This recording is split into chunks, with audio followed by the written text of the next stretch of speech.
صرف اللہ کا بندہ بن جانا،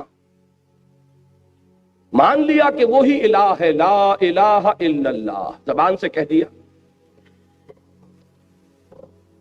خرد نے کہہ بھی دیا لا الہ تو کیا حاصل، دل و نگاہ مسلمان نہیں تو کچھ بھی نہیں۔ جب یہ لا الہ انسان کی زبان اور اس کے خرد سے ذرا نیچے اتر کر قلب میں جاگزی ہوتا ہے تو اس کا جو نتیجہ برآمد ہوگا وہ کیا ہے؟ ہم نے یہ جان لیا اللہ ایک ہے، ہم نے یہ جان لیا کہ وہ جملہ صفات کمال سے متصف ہے، ہم نے یہ جان لیا کہ نہ اسے کسی نے جنا نہ وہ جنا گیا، یہ سب جان لیا، لیکن اس کا عملی تقاضا کیا ہے کہ اب ہمتن اس کے بندے بن جاؤ، اپنی پوری زندگی اس کی بندگی میں دو۔ اور یہ بندگی میں دینا، اب لفظ اخلاص یہاں نوٹ کیجئے، اخلاص کے ساتھ میں نے اس موضوع پر جو چند آیات جو میری اس گفتگو کا اصل مرکز و محور بننے والی ہیں، مبنا اور مدار، تو میں نے اپنے ساتھیوں سے کہا تھا یہ آپ کے سامنے موجود ہیں۔ میں چونکہ اصلاً قرآن حکیمی کا طالب علم ہوں، مجھے انہی آیات کے حوالے سے آپ سے گفتگو کرنی ہے تاکہ یہ آیات جب آپ کے سامنے رہیں گی تو آپ کا بھی اس ٹیکسٹ کے حوالے سے گفتگو کے ساتھ ایک مستقل ذہنی رابطہ قائم رہے گا۔ ابتداءً میں یہ عرض کر دوں کہ قرآن مجید میں یوں تو کوئی بھی سورت کیا کوئی بھی صفحہ ایسا آپ کو نہیں مل سکتا کہ جس پہ توحید کا ذکر نہ ہو، اسی طرح کوئی سورت کو جا کوئی صفحہ ایسا نہیں ملے گا کہ جس میں قیامت کا اور آخرت کا معاد کا ذکر نہ ہو۔ یہ دو وہ بنیادی چیزیں ہیں کہ جو انسان کو اس رخ پر ڈالنے کے لیے موٹیویٹ کرتی ہیں کہ جس پر اسلام اس کو ڈالنا چاہتا ہے۔ لیکن یہ کہ خاص طور پر جو مکی صورتیں ہیں ان میں یہ ایمانیات جو ہیں یہ بڑے تفصیل کے ساتھ زیر بحث آئے۔ ان میں سے 4 صورتوں کا میں ذکر کرنا چاہتا ہوں کہ جو میرے نزدیک توحید عملی پر ضربہ سنام ہے قرآن مجید کا۔ یہ سورہ زمر، پھر سورہ مومن، پھر سورہ حامیم السجدہ، اور اس موضوع پر کلائمیکس جو ہے وہ سورہ شورا ہے۔ میں نے یہاں چند آیات تو سورہ زمر کی آپ حضرات کے لیے یہ مطبوعہ شکل میں فراہم کی ہیں اور چند آیات سورہ شورا کی۔ اب ذرا اندازہ کیجئے کہ توحید کا یہ انفرادی سطح پر تقاضا کس شد و مد کے ساتھ سامنے آ رہا ہے۔ سورہ زمر کی آیات پڑھیے، تنزیل الکتاب من اللہ العزیز الحکیم، اس قرآن کا، اس کتاب کا نزول ہے، اس کی تنزیل ہے اس ہستی کی طرف سے، اس اللہ کی جانب سے جو العزیز ہے الحکیم۔ انا انزلنا الیک الکتاب بالحق، اے نبی صلی اللہ علیہ وسلم ہم نے آپ پر یہ کتاب نازل فرمائی ہے حق کے ساتھ۔ اب اس کا نتیجہ کیا نکلنا چاہیے، غور کیجئے، فاعبد اللہ مخلصا لہ الدین، بس بندگی کیجئے اللہ کی، عبادت کیجئے اللہ کی، کس شان کے ساتھ؟ اس کے لیے اپنی اطاعت کو خالص کرتے، وہ اطاعت جو ہے دو رنگی اور پچرنگی نہ ہو، زندگی کے حصے بکھرے نہ ہو جائیں کہ زندگی کے کسی پہلو میں تو آپ نے اللہ کی اطاعت کو تسلیم کیا اور کسی پہلو میں آپ نے اس سے علیحدگی اختیار کر لی، کسی اور کو مطاع مان لیا۔ میں بھی عرض کروں گا کہ کون کون مطاع بنتے ہیں۔ اگلا ٹکڑا دیکھیے، میں سمجھتا ہوں کہ اس قدر جامع الفاظ شاید قرآن مجید میں آپ کو کہیں اور نہ ملے، منفرد مقام ہے، الا للہ الدین الخالص، آگاہ ہو جاؤ، اللہ کے لیے ہے خالص اطاعت، یعنی اگر ملاوٹ والی اطاعت ہوگی وہ منہ پر دے ماری جائے۔ اللہ کو دو رنگی اور پچرنگی زندگی مطلوب نہیں ہے، صبغت اللہ، پوری زندگی اللہ کے رنگ برنگی ہوئی، اللہ کے ہاں مقبول ہوگا صرف دین خالص۔ میں بھی چاہتا ہوں کہ صرف ان آیات میں جو ایک پرہیبت اور پرجلال انداز ہے اس کو ذرا آپ اپریشیٹ کریں، پھر میں ذرا اس پر بحث کروں گا تفصیل سے۔ ذرا آگے چل کے یہ دوسرا رکوع شروع ہوتا ہے آیات 11 سے اور 15 تک تقریباً قل، یہ میں نے کل بھی عرض کیا تھا کیونکہ کل بھی ایک یہاں اجلاس تھا، میں نے عرض کیا تھا کہ ابتدائی مکی صورتوں میں اکثر و بیشتر خطاب جو ہے واحد کے صیغے میں ہے، محمد الرسول اللہ صلی اللہ علیہ وسلم سے، یہ اسلوب ہے قرآن کا۔ ذرا آگے چل کر پھر جمع کا صیغہ بھی استعمال ہونا شروع ہوتا ہے، لیکن یا ایھا الذین آمنو کے الفاظ آپ کو مکی قرآن میں نہیں ملیں گے۔ یہ جو ایک خاص خطاب کا انداز ہے اور اس کے لیے جو الفاظ معین ہو گئے امت مسلمہ کے لیے، یا ایھا الذین آمنو، یہ صرف مدنی صورتوں میں ملتے ہیں۔ بہرحال یہ جو حضور سے خطاب ہے واحد کے صیغے سے، اس کا مطلب یہ نہیں کہ مخاطب یہاں صرف محمد ہیں صلی اللہ علیہ وسلم، بلکہ آپ کی وساطت سے آپ کی پوری امت، آپ کا ہر ماننے والا، آپ پر ہر ایمان لانے والا جو ہے اس کا مخاطب ہے۔ لیکن یہاں ذرا وہی میں عرض کر رہا ہوں پھر کہ اس شکوہ کا، اس جلال کا اندازہ کیجئے۔ قل انی امرت ان اعبد اللہ مخلصا لہ الدین، تکرار دیکھیے اس سورہ مبارکہ میں اس اخلاص فی الدین کی جو تکرار ہوتی ہے، اطاعت میں خلوص ہو، اطاعت میں یک رنگی ہو، اطاعت جو ہے وہ منقسم نہ ہو جائے۔ اے محمد کہہ دو مجھے تو حکم ہوا ہے کہ میں بندگی کروں اور پرستش کروں اللہ کی، اپنی کل اطاعت کو اس کے لیے خالص کرتے ہوئے۔ وَأُمِرْتُ لِأَنْ أَكُونَ أَوَّلَ الْمُسْلِمِينَ، بات اگر واضح نہیں تھی تو اب اور کھول دیا، اور مجھے حکم ہوا ہے کہ میں بنوں سب سے پہلا فرما بردار۔ قل، کہہ دو انی اخاف ان عصیت ربی عذاب یوم عظیم، خود مجھے بھی اندیشہ ہے کہ اگر میں نے اپنے رب کی نافرمانی کی تو ایک بڑے دن کا عذاب مجھے پکڑے گا، میں بھی مستثنا نہیں ہوں۔ جو تقاضا تم سے کیا جا رہا ہے وہی تقاضا مجھ سے۔ قل اللہ اعبد مخلصا لہ دینی، پھر کہہ دو اے محمد صلی اللہ علیہ وسلم میں تو صرف اللہ ہی کی بندگی اور پرستش کرتا ہوں، اس کے لیے اپنی اطاعت کو خالص کرتے ہوئے۔ فَاعْبُدُوا مَا شِئْتُم مِّن دُونِهِ، تو پوجو اور بندگی کرو جس کی چاہو اس کے سوا۔ قُلْ إِنَّ الْخَاسِرِينَ الَّذِينَ خَسِرُوا أَنفُسَهُمْ يَوْمَ أَهْلِهِمْ يَوْمَ الْقِيَامَةِ، کہہ دیجئے کہ اصل خسارے اور گھاٹے میں وہ لوگ ہوں گے جو اپنے آپ کو اور اپنے اہل و عیال کو قیامت کے دن خسارے میں مبتلا کریں۔ اب یہ ہے وہ جلال اور شکوہ، اللہ کی بندگی، اللہ کی پرستش، اس کے لیے اطاعت کو خالص کرتے۔ تیسری مرتبہ دیکھیے سورہ زمر کے پھر آخری حصے میں پھر مضمون آ رہا ہے، اور یہ میں سمجھتا ہوں کہ اس موضوع پر جلال کا انداز جو ہے وہ یہاں میں سمجھتا ہوں کہ قرآن مجید میں یہ مقام اس جلالی رنگ کے اعتبار سے منفرد ہے، بلکہ پھر میں وہی لفظ استعمال کروں گا کہ نقطہ عروج ہے۔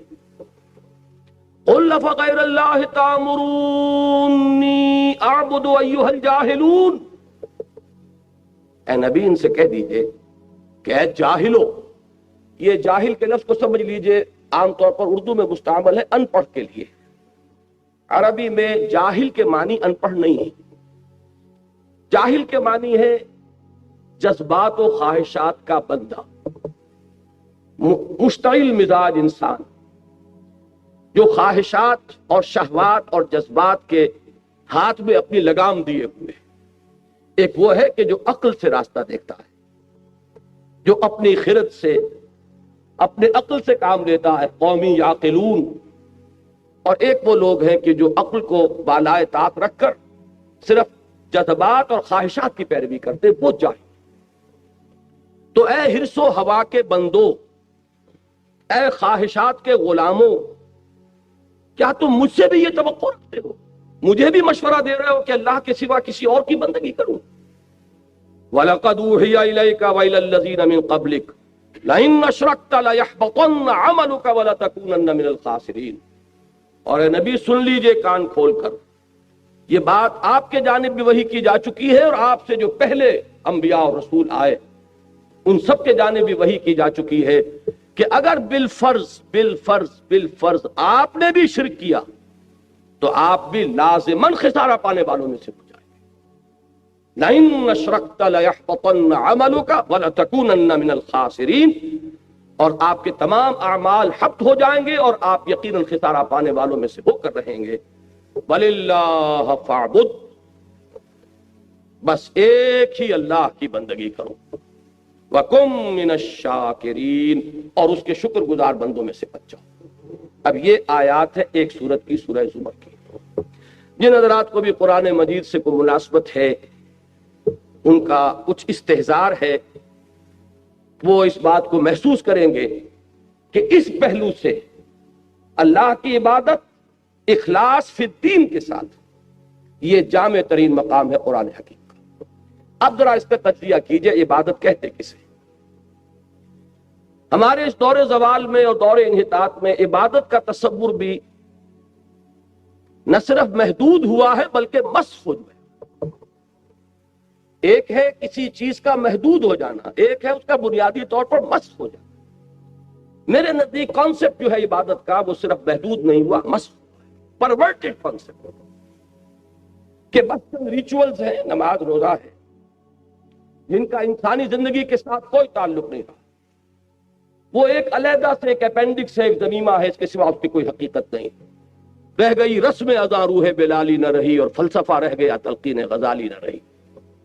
حج کی ایک رسم ہے جو ہو رہی ہے، 30 لاکھ افراد حج کرتے ہیں، لیکن یہ کہ اس کا کوئی اثر دنیا میں محسوس نہیں ہوتا۔ دنیا میں کیا محسوس ہوگا؟ خود مسلمان معاشرے میں کوئی اثر محسوس نہیں ہوتا۔ جس ملک سے 1 لاکھ کی تعداد میں حاجی جاتے اور آتے ہیں، کل بھی میں نے عرض کیا تھا کہ 1% ہی اگر انسان کے اخلاق، کردار اور تقوی میں بحیثیت مجموعی اضافہ ہو جائے ہر سال 1 لاکھ افراد کے حج سے، تو یہ 40 سال میں ہمارے ہاں یہ اخلاق اور تقوی جو ہے یہ کہاں سے کہاں پہنچ گئے ہوتے ہیں۔ لیکن معلوم ہوتا ہے کہ زندگی کے ساتھ اس کا کوئی تعلق نہیں۔ یہ ایک علیحدہ سے ضمیمہ ہے، اپینڈکس ہے، اس کا ہمارے فکر سے، ہمارے نقطہ نظر سے، ہمارے ویلیو سٹرکچر سے، ہمارے زندگی میں رویے سے کوئی تعلق نہیں۔ تو یہ تصور تو در حقیقت پرورٹڈ تصور ہے۔ یہ عبادات ہیں، اس میں کوئی شک نہیں، لیکن حقیقت میں عبادت نام ہے پوری زندگی میں اللہ کی بندگی، اور اس کے لیے یہ عبادات تیار کرتی ہیں۔ اقیم الصلاۃ علی ذکری، نماز کو قائم کرو میری یاد کے لیے، بھول نہ جاؤ۔ کل ہی میں سنا چکا ہوں یہاں حفیظ جالندری کا شعر، بڑا پیارا شعر ہے، مجھے بہت پسند ہے، کہ سرکشی نے کر دیے دھندلے نقوش بندگی، آؤ سجدے میں گریں لوح جبین تازہ کریں۔ یہ سرکشی، یہ تمرد جو ہے، اس نے ہمارے اندر سے وہ عبدیت کا نقش جو ہے کچھ اس کی وجہ سے دھندلا گیا ہے۔ سجدے میں گرو تاکہ وہ نقش پھرتا۔ تو نماز اس لیے ہے، روزہ اس لیے ہے تاکہ تم اپنے جو آپ کے اینیمل انسٹنکٹس ہیں ان پر قابو یافتہ ہو سکے۔ یہ نہ ہو کہ اندر سے بھوک کا تقاضا ابھرے اور آپ اتنے بےتاب ہو جائیں کہ حلال اور حرام کی تمیز نہ رہے، اندر سے آپ کی شہوت جو ہے انگڑائی لے اور آپ اندھے ہو جائیں کہ آپ کو کچھ نہ نظر آئے کہ اس کے لیے حرام راستہ کون سا اور حرام راستہ اور حلال راستہ کون سا۔ اس کے لیے ایک مشق ہے، کتب علیکم الصیام کما کتب علی الذین من قبلکم لعلکم تتقون۔ اور اگر عین حالت صوم میں جھوٹ بولا جا رہا ہو، عین حالت صوم میں بے ایمانی کی جا رہی، عین حالت صوم میں رشوت دی یا لی جا رہی، تو اس کو حضور نے فرما دیا ہے، آپ نے کوئی چیز چھپا کر نہیں رکھی، کہ کم من صائم لیس لہ من صومہ الا الجوع، کہ کتنے ہی روزے دار ایسے ہیں کہ انہیں اپنے روزوں سے سوائے بھوک اور پیاس کے کچھ حاصل نہیں۔ من لم یدع قول الزور والعمل به فلیس للہ حاجۃ ان یدع طعامہ وشرابہ، جو شخص جھوٹ بولنا اور جھوٹ پر عمل کرنا ترک نہیں کرتا تو اللہ کو تو کوئی احتیاج نہیں ہے کہ وہ اپنا کھانا پینا ترک کر دے۔ یہ روزہ نہیں ہے، فاقہ ہے۔ زکوٰۃ اس لیے ہے کہ مال کی محبت کو دل میں سے کھرچ دے۔ یہ ساری چیزیں در حقیقت اس بڑی عبادت کے لیے تیار کرنے والی۔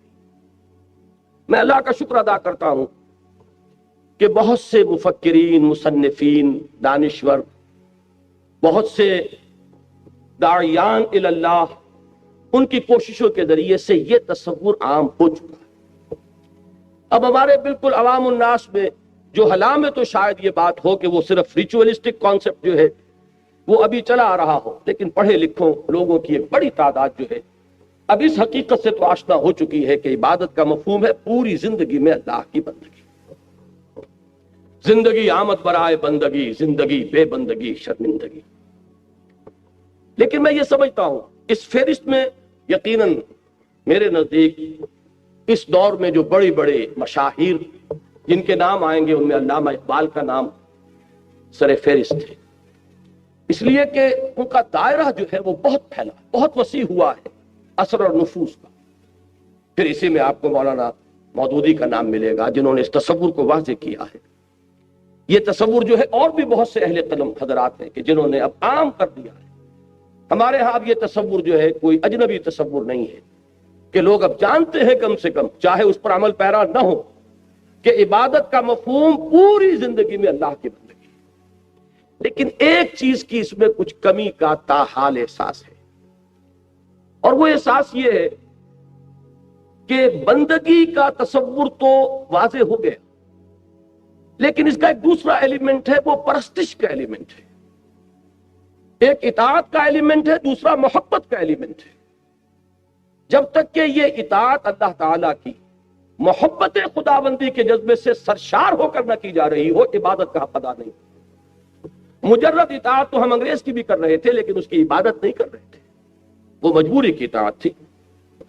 اطاعت مدینے کے منافقین بھی کرتے تھے محمد الرسول اللہ صلی اللہ علیہ وسلم کی اور اللہ کے احکام کی، لیکن یہ مجبوری کی اطاعت تھی۔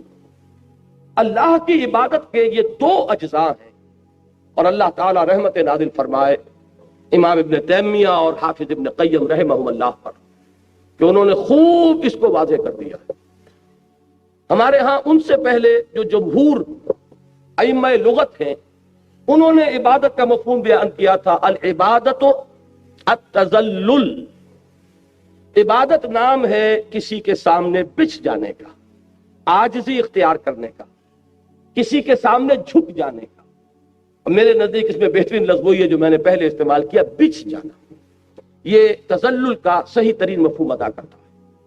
العبادت و تذلل، یہ تو گویا کہ اس لفظ کے اندر ہمیشہ سے یہ مفہوم موجود تھا، لیکن امام ابن تیمیہ اور حافظ ابن قیم نے یہ دو اجزاء علیحدہ علیحدہ کر کے بیان کیے۔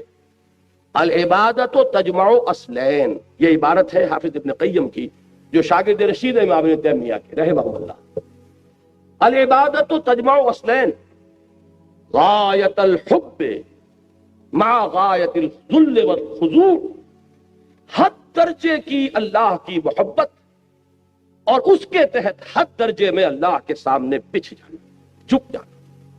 یہی وجہ ہے کہ میں دو الفاظ فارسی کے استعمال کیا کرتا ہوں لفظ عبادت کے مفہوم کو ادا کرنے کے لیے۔ محض بندگی کافی نہیں ہے، اگرچہ شیخ سعدی رحمۃ اللہ علیہ نے یہ اس آیہ مبارکہ کی اصل میں ترجمانی کی ہے کہ وما خلقت الجن والانس الا لیعبدون، کہ زندگی آمد برائے بندگی، زندگی بے بندگی شرمندگی۔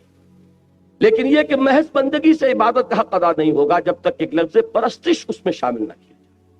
پرستش آپ کو معلوم ہے کہ اس میں اصل شے محبت ہوتی، پرستار، قوم پرست، وطن پرست، زر پرست، اس پرستش میں اصل شے ہے محبت، کسی چیز کے ساتھ دلی لگاؤ۔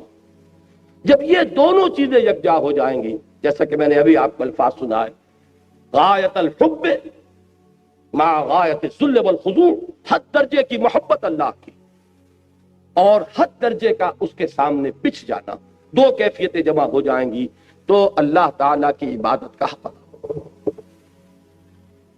اب وہ نوٹ کیجئے ان دونوں کو، بلکہ ان میں ایک جو ریشو پروپورشن ہے اس کو بھی ایک مثال سے سمجھ لیجئے۔ جیسے میرا یہ جسم ہے، نظر یہ آ رہا ہے، لیکن اس کا سارا وجود اس روح سے ہے یا جان سے ہے، یوں کہہ لیجئے۔ میں روح کی بحث میں اس وقت نہیں جانا چاہتا، وہ ایک علیحدہ شے ہے، لیکن جان، لیکن وہ نظر نہیں آتی۔ یہ دومن کا جو ہے وزن اس جسم کا ہے، اس جان کا نہیں ہے۔ بالکل اسی طریقے سے عبادت کا جسد جو ہے وہ اطاعت سے بنتا ہے۔ اطاعت تو نظر آ جائے گی، اللہ کا حکم آپ نے مانا کہ نہیں مانا، اللہ کے حکم سے سرتابی کی یا یہ کہ اس کے سامنے سر جھکا دیا، یہ سب کے سامنے ہوگا، اور یہی ہے اس کا وہ جسد ظاہری۔ البتہ اس کو عبادت بنانے والی اصل روح باطنی وہ محبت ہے اللہ کی۔ اگر اس کی چاشنی شامل نہ ہو تو بس یہ پھر ایک مارے باندھے کی اطاعت ہے، عبادت نہیں۔ اب ان دونوں چیزوں کو علیحدہ علیحدہ سمجھیے۔ توحید فی الاطاعت کیا ہے جس پر یہاں زور دیا گیا؟ مخلصا لہ الدین، اللہ کے لیے اپنی اطاعت کو خالص کرتے. اور شرک فی الاطاعت کیا ہے؟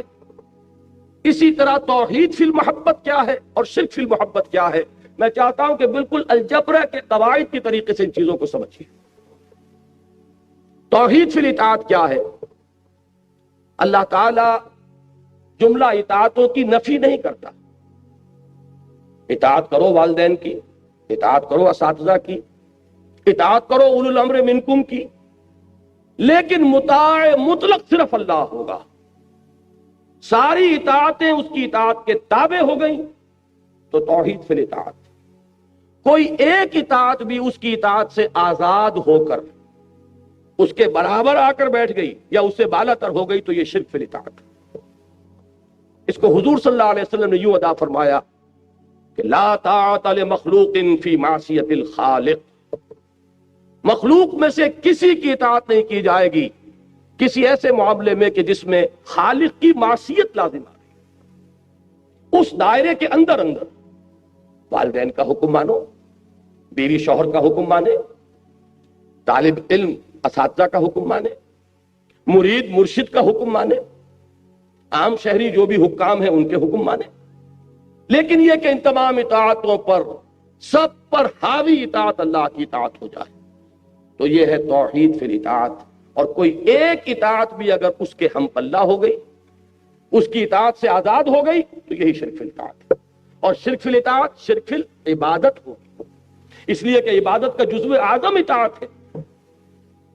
اب یہ اگر آپ نے الجبر کا یہ اصول سمجھ لیا تو اب اس کو اپلائی کیجئے، بڑے بڑے پرابلمز حل ہو جائیں گے. سب سے پہلا جو آپ سے اطاعت کا طلبگار بنتا ہے وہ آپ کا اپنا نفس ہے. مولانا روم کا بڑا پیارا شعر ہے کہ نفس ماں ہم کم طرز فرعون نیست لیکن اورا عون ایرا عون نیست. بڑی عجیب اور بڑی پیاری صنعت لفظی ہے اس میں. میرا نفس بھی فرعون سے کم نہیں ہے. کیوں کہ فرعون کیا کہتا تھا کہ یہ مصر کی حکومت میری ہے، الیس لی ملک مصر وہذہ الانہار تجری من تحتی. یہاں میرا حکم چلے گا، میں نہیں جانتا کون اللہ، کون رسول، کون موسیٰ، کون ہارون، کیا حلال کیا حرام، میرا حکم چلے گا. اسی طریقے سے میرا یہ نفس بھی کہتا ہے کہ یہ جو وجود ہے اس پر میری مرضی چلے گی، یہ میری مملکت ہے، میری سلطنت ہے، میں نہیں جانتا کیا حلال کیا حرام، کیا جائز کیا ناجائز، جو میرا تقاضا ہے پورا. اب اگر ایک انسان اپنے نفس کا تقاضا پورا کر رہا ہے بغیر یہ دیکھے کہ جائز ہے یا ناجائز، اور کسی ایسے طریقے سے اپنے نفس کے کسی تقاضے کی تسکین کر رہا ہے کہ جس کو اللہ نے حرام قرار دیا ہے، تو اس نے اپنے نفس کو مطاع مطلق بنا لیا اللہ کے بالمقابل. گویا کہ اس کا نفس اس کا الہ بن گیا. قرآن مجید نے 2 مقامات پر اس کو صاف کر دیا. ارأیت من اتخذ الہہ ہواہ افانت تکون علیہ وکیلا. اے نبی آپ نے غور کیا اس شخص کے حال پر جس نے اپنی خواہش نفس کو اپنا معبود بنایا ہوا. ذرا نوٹ کیجئے یہاں نفس الہ کا آیا کہ یہ بیٹھ کر 1000 دانے کی تسبیح پڑھ رہا ہے لا الہ الا اللہ لا الہ الا اللہ، لیکن اس بدبخت کا نفس اندر جو ہے الہ بنا بیٹھا ہے. جو مخلوت می روند آکار دیگر می کنند، وہاں جا کر اس کا نفس اس کا معبود ہوتا ہے. معلوم یہ ہوا اے نبی کیا آپ ایسے شخص کی ذمہ داری قبول کر سکتے جس نے کہ اپنی خواہش نفس کو اپنا الہ بنا لیا. لفظ الہ تاکہ کوئی اشتباہ نہ رہے، یا لفظ مطاع آتا تو شاید آپ کہتے کہ مطاع کا لفظ الہ کا لفظ تو نہیں. ارأیت من اتخذ الہہ ہواہ افانت تکون علیہ وکیلا.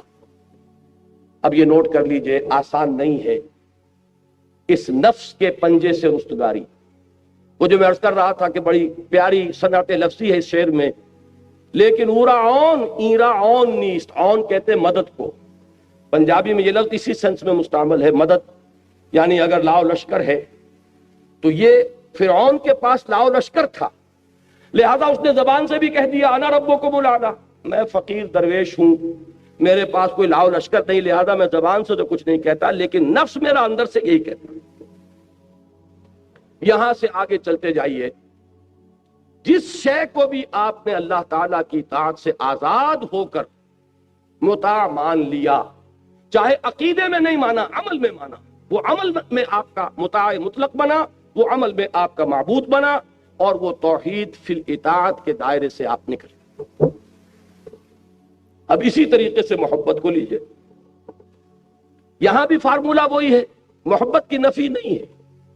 اولاد سے محبت کرو، وطن سے محبت کرو، قبیلے سے محبت کرو، قوم سے محبت کرو، بیوی سے محبت کرو، بیوی شوہر سے محبت کرے، والدین سے محبت کرو، قطعاً کوئی حرج نہیں، لیکن تمام محبتوں سے بالا تر محبت اللہ کی رہے، تب تو یہ توحید فی المحبت ہے۔ اور توحید فی المحبت اصل روح ہے، اصل جان ہے توحید فی العبادت کی، اس لیے کہ عبادت کو میں نے دو اجزاء میں تقسیم کر دیا آپ کے سامنے، اطاعت اور محبت۔ اگر کسی ایک شے کی محبت بھی اللہ کی محبت کے برابر آ کر اس دل کے سنگھاسن پر بیٹھ گئی تو یہ شرک فی المحبت ہوگا، اور کوئی محبت اس سے بھی بالاتر ہو گئی تو اب شرک سے بھی کوئی بڑا لفظ اس کے لیے آپ کو وضع کرنا ہوگا۔ یہ اگر اصول سامنے آ گیا تو اب نوٹ کیجئے، مال کی محبت، اگر اس مال کی محبت میں آپ اتنے مبتلا ہیں کہ حلال اور حرام کی تمیز ختم ہو گئی تو آپ کا محبوب حقیقی یہ مال ہے۔ جو محبوب حقیقی ہے وہی در حقیقت معبود حقیقی ہے۔ آپ کا معبود دولت ہے، فرق صرف یہ ہے کہ ہندو نے لکشمی دیوی کی مورتی بھی بنا لی، اس کو ڈنڈوت کرتا ہے، اس کو سجدہ کرتا ہے، لیکن ظاہر بات ہے کہ وہ لکشمی دیوی کو پوجتا ہے تو لکشمی دیوی کے لیے نہیں پوجتا، دولت کے لیے پوجتا ہے، اس لیے کہ وہ دولت کی دیوی ہے۔ اس کے خیال میں جس پر اس کی نگاہ کرم ہو جائے گی اس کے بارے نیارے ہو جائیں گے۔ آپ نے کوئی لکشمی بائی یا لکشمی دیوی تو سامنے نہیں رکھی، لیکن جو نتیجہ ہے وہاں تک آپ بھی پہنچے ہو کہ ہمیں چھپ چھپ کے سینوں میں بنا لیتی ہے تصویریں، اندر تو وہ بت کدے آباد ہیں۔ دولت کی پرستش اور دولت کی محبت اگر اللہ کی محبت سے بالا تر ہو گئی تو آپ کا معبود دولت ہے۔ اور یہاں میں آپ کو، جیسے وہاں میں نے ایک آیت پر اکتفا کی ہے، یہاں ایک حدیث کافی ہوگی، تعس عبد الدینار وعبد الدرہم۔ ذرا نوٹ کیجئے کس قدر واضح الفاظ، یہ ماضی کا بھی صیغہ ہو سکتا ہے اور انشاء بھی اس میں ہو سکتی ہے۔ عربی زبان میں ماضی ہی میں آتا ہے دعا یا بد دعا کے لیے، یا تمنا کے لیے، آرزو کے لیے بھی کلمہ۔ تو تعسا برباد ہو گیا یا برباد ہو جائے، دونوں اس کے معنی۔ کون فرما رہے ہیں؟ محمد الرسول اللہ صلی اللہ علیہ وسلم۔ کن کے لیے فرما رہے ہیں؟ عبد الدینار اور عبد الدرہم کے لیے، کہ نام اس کا عبد الرحمن ہے، حقیقت میں عبد الدینار ہے، اس کا معبود پیسہ ہے، حلال سے آئے، حرام سے آئے، جائز سے آئے، ناجائز سے آئے، صحیح سے آئے، غلط سے آئے، پیسہ ہے۔ تو معلوم ہوا کہ اصل محبت کس کی ہوئی؟ پیسے کی۔ جو محبوب حقیقی ہے وہی آپ کا معبود اصلی ہے۔ ہاں یہ محبتیں ہوں لیکن اللہ کی محبت کے تابع تو کوئی حرج نہیں، مال سے بھی محبت کرو کوئی حرج نہیں، لیکن اللہ کی محبت سے نیچے نیچے۔ اس میں وہ آیہ مبارک کا ذرا نوٹ کر لیجئے جو سورہ توبہ میں آئی ہے، آیت نمبر 24، لرزا دینے والی آیت۔ قل، اے نبی ان سے کہہ دیجئے، ان کان آباؤکم و ابناؤکم و اخوانکم و ازواجکم و عشیرتکم و اموال اقترفتموها و تجارت تخشون کسادها و مساکن ترضونها احب الیکم من اللہ ورسولہ و جہاد فی سبیلہ فتربصوا حتی یاتی اللہ بامرہ واللہ لا یہدی القوم الفاسقین۔ اے نبی ان سے کہہ دیجئے، اگر تمہیں اپنے باپ، اپنے بیٹے، اپنے بھائی، اپنی بیویاں، اپنے اعزاء و اقارب، اپنے وہ مال جو تم نے بڑی محنت سے جمع کیے ہیں، اپنے وہ کاروبار جن کا تمہیں اندیشہ لاحق رہتا ہے کساد بازاری کا، اور اپنے وہ گھر جو بڑے ارمانوں سے بنائے ہیں اور سجائے ہیں، اگر یہ 8 چیزیں تمہیں محبوب تر ہیں اللہ سے اور اس کے رسول سے اور اللہ کی راہ میں جہاد سے، تو جاؤ دفع ہو جاؤ، انتظار کرو یہاں تک کہ اللہ اپنا فیصلہ سنا دے۔ اور اللہ ایسے فاسقوں کو ہدایت نہیں دیتا۔ یہ تو منفی انداز ہے، اور مثبت انداز میں فرما دیا گیا سورہ بقرہ میں، والذین آمنوا اشد حبا للہ۔ یہ شرک فی المحبت اور توحید فی المحبت پر یہ آیت جو ہے یہ قرآن مجید کا ذروۂ سلام ہے۔ وَمِنَ النَّاسِ مَن يَتَّخِذُ مِن دُونِ اللَّهِ أَندَادًا يُحِبُّونَهُمْ كَحُبِّ اللَّهِ وَالَّذِينَ آمَنُوا أَشَدُّ حُبًّا لِلَّهِ۔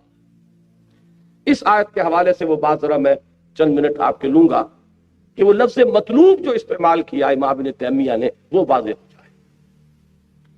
اصل میں جو شے انسان کی محبوب ہے وہی اس کا مطلوب ہے، اور اللہ تعالیٰ نے انسان کی نفسیات کچھ اس طور سے بنائی ہے کہ اس میں کسی نہ کسی شے سے محبت اور کسی نہ کسی شے کی طلب جو ہے وہ باقی تمام اس کے انسٹنکٹس پر غالب آ جاتی ہے۔ مثلا یہ کہ ایک وطن پرست انسان ہے، وطنیت ایک نظریہ ہے، سیاسی تمدنی ہے، اس کا نتیجہ کیا نکلتا ہے کہ وطن کی محبت تمام محبتوں پر بالا تر ہو جائے۔ قوم پرست انسان آپ کسے کہتے ہیں؟ کہ جس میں قوم کی محبت تمام محبتوں سے بالا تر ہو جائے۔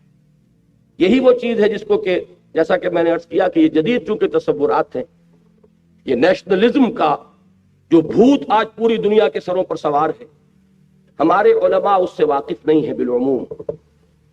اس کو پہچاننے والا وہی شخص ہو سکتا تھا جس نے اپنے بارے میں کہا ہے کہ میں خود اس آگ میں ڈالا گیا ہوں مثل خلیل، کہ میں اس آگ میں ڈالا گیا ہوں مثل خلیل۔ جدید فکر، جدید تہذیب، جدید تمدن کو اندر سے جا کر جس نے دیکھا تھا وہ شخص تھا کہ جس نے اس کو پہچانا کہ یہ وطنیت کا نظریہ جو ہے اس دور میں یہ سب سے بڑا شرک ہے، اس لیے کہ اس میں وطن کی محبت کو تمام محبتوں پر بالا تر کیا جاتا ہے۔ وطن کی جے، یہ کیا ہے؟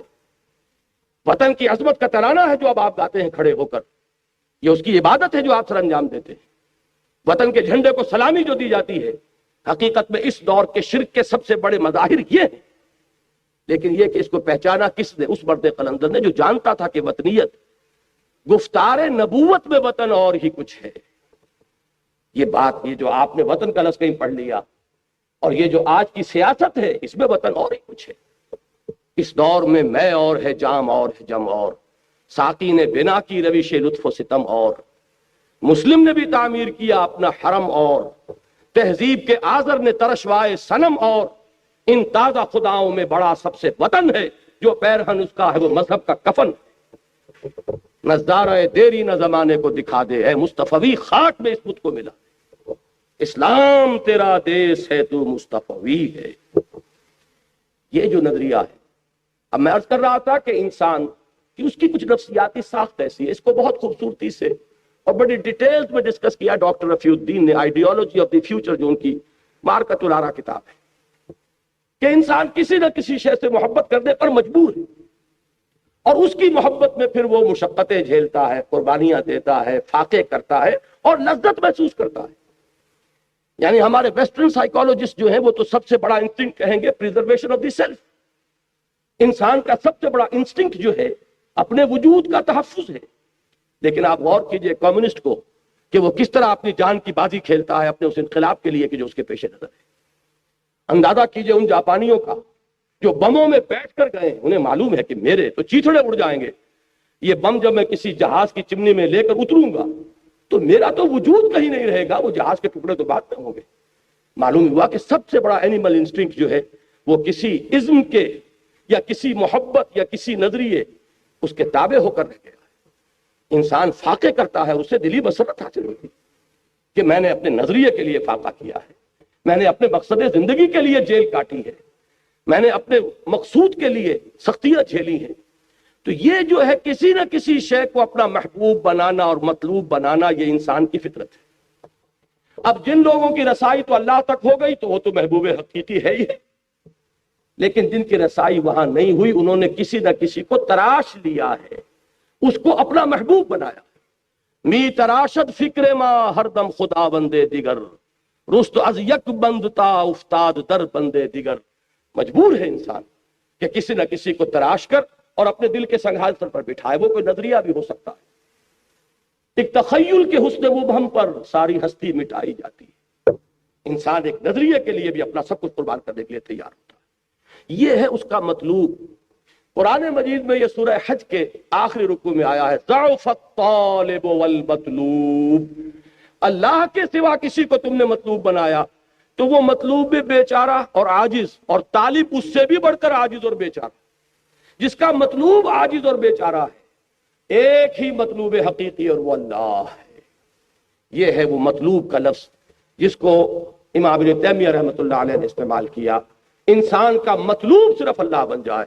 اور یہ بات آپ نے سنی ہوگی، ہمارے ہاں صوفیہ کے حلقے میں یہ عام ہے کہ لا الہ الا اللہ، اس کا ایک مفہوم ہے عوامی سطح پر، وہ کیا ہے؟ لا معبود الا اللہ۔ اور اس کا ایک مفہوم ہے جو اس سے ذرا اونچا اٹھتا ہے انسان شعور کے اعتبار سے، اس کا لیول آف کانشسنس اگر بلند ہوگا تو اسی لا الہ الا اللہ کا مفہوم جو منکشف ہوگا وہ کیا ہوگا؟ لا مقصود الا اللہ، لا مطلوب الا اللہ، لا محبوب الا اللہ۔ یہاں تک پہنچے تو اب آپ کی وہ توحید عملی پوری ہوئی کہ آپ کا مقصود اللہ ہو، آپ کا مطلوب اللہ ہو، آپ کا محبوب اللہ ہو۔ اور پہلے میں نے عرض کیا آپ کا مطاع مطلق اللہ ہو، ساری اطاعتیں اس کی اطاعت کے تابع ہو جائیں۔ یہ ایک سجدہ جسے تو گراں سمجھتا ہے، ہزار سجدوں سے دیتا ہے آدمی کو نجات، لیکن آسان کام نہیں ہے، بہت کٹھن کام ہے۔ اس کے لیے یہ ہے کہ انسان کو اپنے نفس کے پنجے سے رہائی حاصل کرنا ہی آسان نہیں۔ وہ فارسی زبان کی جب ہماری ابتدائی تعلیم ہوا کرتی تھی تو تختی پر لکھ کے استاد دیتے تھے، کریماں بے بخشائے برحال ماں کہ ہستم اسیر کمند ہوا، اے کریم میرے حال پر رحم فرما کہ میں تو اپنی خواہشات کے پھندوں میں پھنسا ہوا ہوں، کہ ہستم اسیر کمند ہوا، اس کمند ہوا و ہوس کی اسیری سے اپنے آپ کو نکالنا آسان نہیں۔ لیکن بہرحال میں انفرادی سطح پر توحید کے عملی تقاضے کے ضمن میں اس پر اکتفا کر رہا ہوں۔ اللہ کا بندہ بننا، ہمتن اسی کا بندہ، پوری زندگی اسی کی اطاعت میں، یعنی تمام اطاعتیں اس کی اطاعت کے تابع، تمام محبتیں اس کی محبت کے تابع، تمام جتنے بھی اندر سے تقاضے اور طلبیں ابھرتی ہیں وہ تمام اللہ کی طلب کے تحت ہو جائیں۔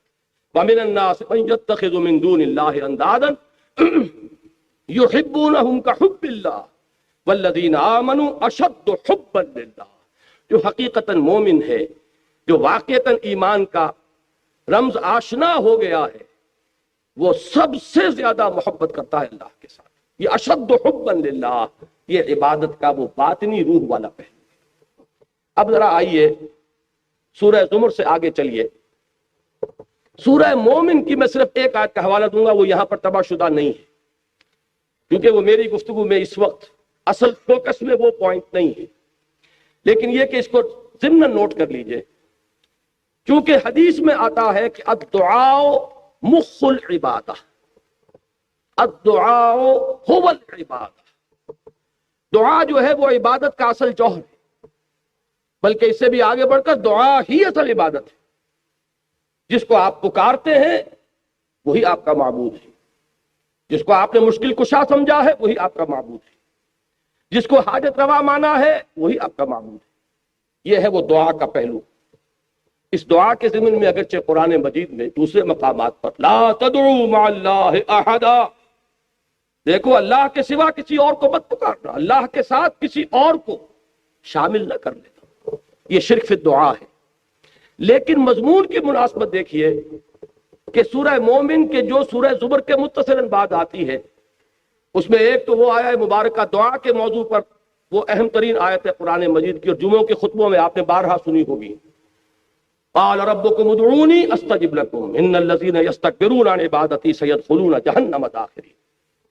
تمہارے رب نے یہ فرمایا ہے پکارو مجھے، مانگو مجھ سے، میں تمہاری دعائیں قبول کروں گا۔ اور چونکہ دعا ہی عبادت ہے لہذا فرمایا وہ لوگ جو بربنائے استکبار میری عبادت اور مجھ سے مانگنے سے ابا کرتے ہیں انہیں ذلیل و خوار ہو کر جہنم کا ایندھن بننا پڑے گا۔ تو اللہ کو پکارو، اللہ سے مانگو۔ لیکن یہ کہ اس سورہ زمر کے ساتھ جو اس کا ربط و تعلق ہے وہ واضح ہوتا ہے آیات نمبر 65 اور 66 میں۔ یہ آیت نمبر 60 تھی جو ابھی میں نے آپ کو سنائی۔ آیت نمبر 65 ہے هو الحی لا الہ الا ہو فادعوہ مخلصین لہ الدین۔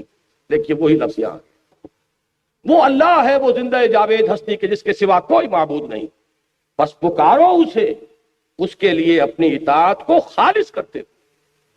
اگر دعائیں کرتے رہو اور اخلاص فی الاطاعت نہیں ہے، دعائیں تمہارے منہ پر دے ماری جائیں گی۔ یہ دعا کوئی میکینیکل پروسیس نہیں ہے۔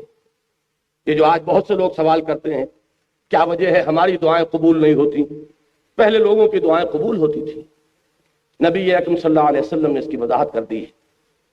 آپ نے نقشہ کھینچا ہے کہ ایک شخص ہے جو بہت دور سے سفر کر کے حرمین پہنچا ہوا ہے، ملتزم سے چمٹا ہوا ہے، یا جبل نور پر دھینگا مشتی کر کے اوپر پہنچا ہوا ہے، سب سے اوپر پہلوان قسم کا آدمی، اور اس نے ہاتھ اٹھائے ہوئے ہیں اور پکار رہا ہے اللہ کو، رجلاً اشعث اکبرا یطیل السفر، بڑا لمبا سفر کر کے آیا ہے، کپڑے غبار آلود ہیں، بال گردے سے اٹے ہوئے ہیں، یمد یدیہ الی السماء، اور اپنے دونوں ہاتھ آسمان کی طرف پھیلا رہا، یا رب یا رب۔ وَأَنَّى يُسْتَجَابُ لِذَلِكَ، اس شخص کی دعا کیسے قبول ہو؟ وَمَطْعَمُهُ حَرَامٌ وَمَلْبَسُهُ حَرَامٌ وَغُذِيَ بِالْحَرَامِ، حالانکہ اس کا کھایا ہوا حرام کا ہے، اس کا پہنا ہوا حرام کا ہے، اس کا جسم حرام سے بنا ہے، حرام غذا سے تن و توش بنایا ہوا ہے، یہ چیز اس کی دعا کے لیے ایک حجاب بن گئی ہے، کیسے قبول؟ فَأَنَّى يُسْتَجَابُ لِذَلِكَ، ایسے شخص کی دعا قبول ہو تو کیسے؟ آپ کو کتابیں ملیں گی، دعا کی قبولیت کے مقامات کون کون سے ہیں، دعا کی قبولیت کے اوقات کون کون سے ہیں، یہ ساری چیزیں جمع ہو گئیں۔ اس سے زیادہ متبرک مقام کوئی ہوگا؟ اس سے زیادہ مقدس مقام کوئی ہوگا؟ وہاں پر پہنچ کر بھی انسان دعائیں مانگ رہا ہے اور دعائیں اس کے منہ پر دے ماری جا رہی ہیں۔ کیوں؟ کہ مخلصین لہ الدین، یہ شان نہیں، یہ نہیں ہے تو دعا نہیں۔ ہاں یہ بات ذہن میں رکھیے کہ در توبہ جو ہے وہ واہ ہے، کھلا ہوا ہے۔ آج توبہ کرے، وہیں پہنچ کر توبہ کرے، پختہ عزم کرے کہ پروردگار آج سے اخلاص فی الدین کے ساتھ تیری بندگی کروں گا، جو کچھ ہو چکا ہے اس کو معاف فرما دے، آئندہ کے لیے ایک عزم مصمم کرتا ہوں، تو توبہ کا دروازہ کھلا ہے۔ ما لم یغرغر، جب تک کہ موت کے آثار شروع نہ ہو جائیں توبہ کا دروازہ کھلا ہے۔ باز آ ہرچ ہستی باز آ، کر کافر و گبر و بت پرستی باز آ، این درگاہ ماں درگاہ نومیدی نیس، 100 بار اگر توبہ شکستی باز آ۔ توبہ کا دروازہ کھلا ہوا ہے، لیکن عزم مصمم کرو گے تو ابھی دعا قبول ہوگی۔ یہی سورہ بقرہ میں آیا ہے، وہ رمضان کے ذکر کے بعد، وَإِذَا سَأَلَكَ عِبَادِي عَنِّي فَإِنِّي قَرِيبٌ أُجِيبُ دَعْوَةَ الدَّاعِ إِذَا دَعَانِ فَلْيَسْتَجِيبُوا لِي وَلْيُؤْمِنُوا بِي لَعَلَّهُمْ يَرْشُدُونَ۔ میں کہا کرتا ہوں کہ یہ ون وے ٹریفک نہیں چل سکتا کہ تم ہم سے منوائے جاؤ، ہماری بھی تو مانو، جو ہم کہہ رہے ہیں اسے بھی تو سنو، ہماری پکار پر بھی تو لبیک کہو۔ یہ تو دو طرفہ معاملہ ہے۔ فَاذْكُرُونِي أَذْكُرْكُمْ، تم مجھے یاد رکھو میں تمہیں یاد رکھوں گا۔ ان تنصروا اللہ ینصرکم، اگر تم اللہ کی مدد کرو گے اللہ تمہاری مدد کرے گا۔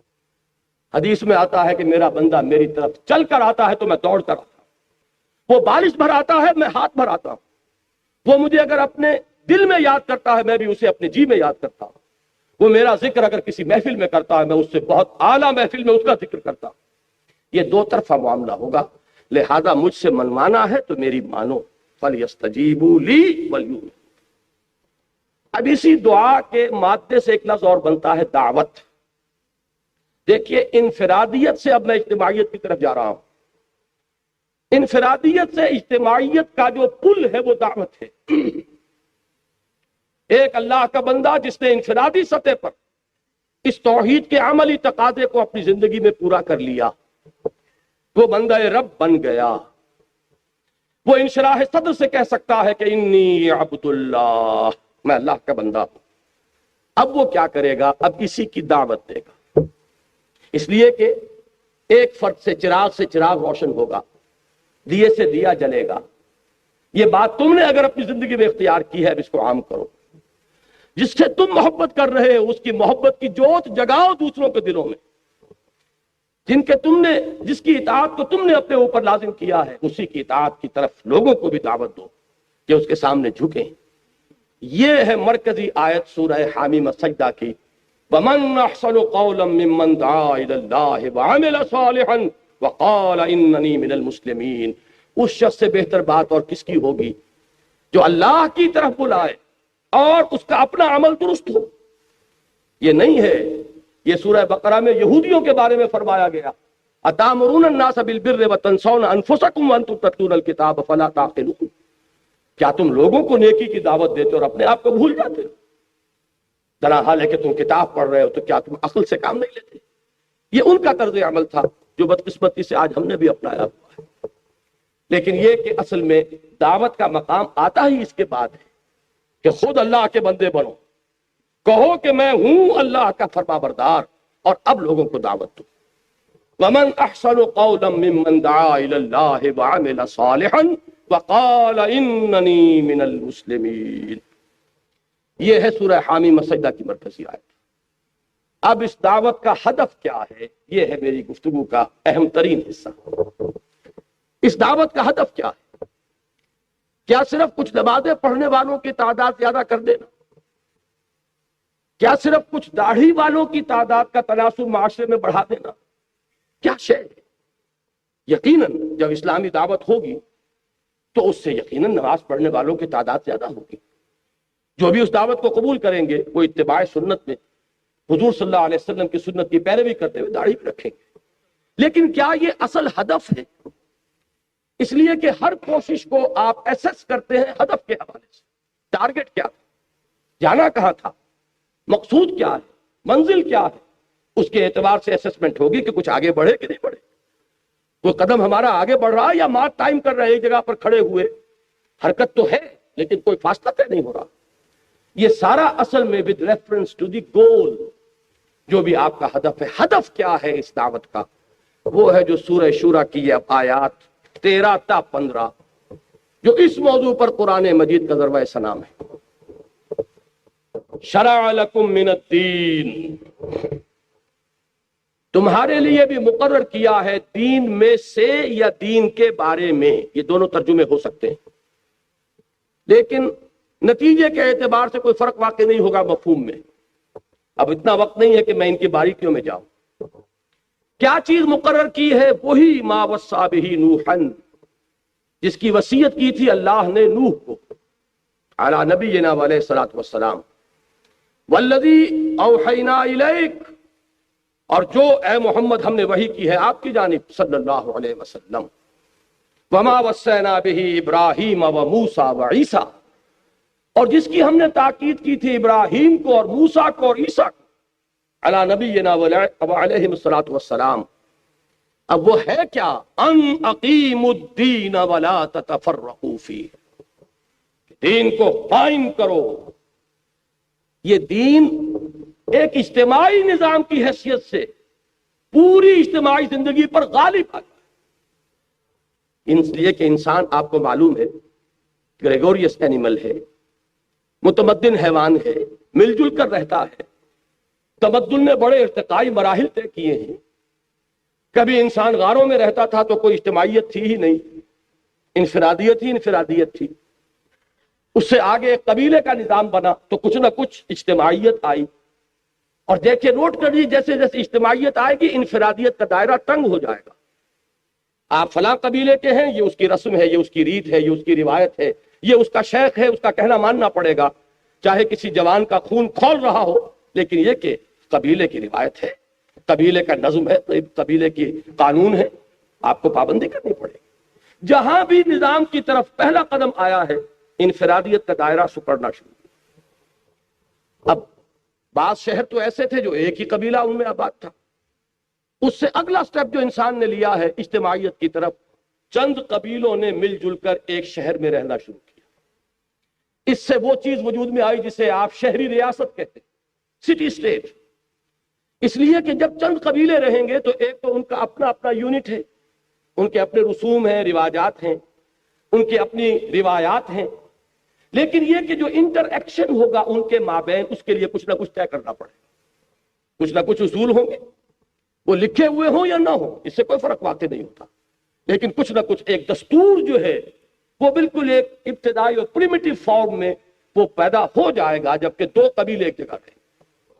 میں مثال دے دوں آپ کو، حضور صلی اللہ علیہ وسلم کی سیرت میں ہمیں یہ دونوں چیزیں بیک وقت نظر آتی ہیں، اس لیے کہ مکہ ایک قبیلے کا شہر تھا، وہاں صرف قرشی رہ سکتا تھا، یا قرشی کا غلام یا قرشی کا حلیف، کسی کی امان میں آپ آ گئے تو آپ رہ سکتے، تیسرا چوتھا کوئی کسی کیٹیگری کا آدمی وہاں نہیں رہ سکتا۔ وہ تھا ایک قبیلے کا شہر، تمدن کے اعتبار سے یہ زیادہ پریمیٹو تھا۔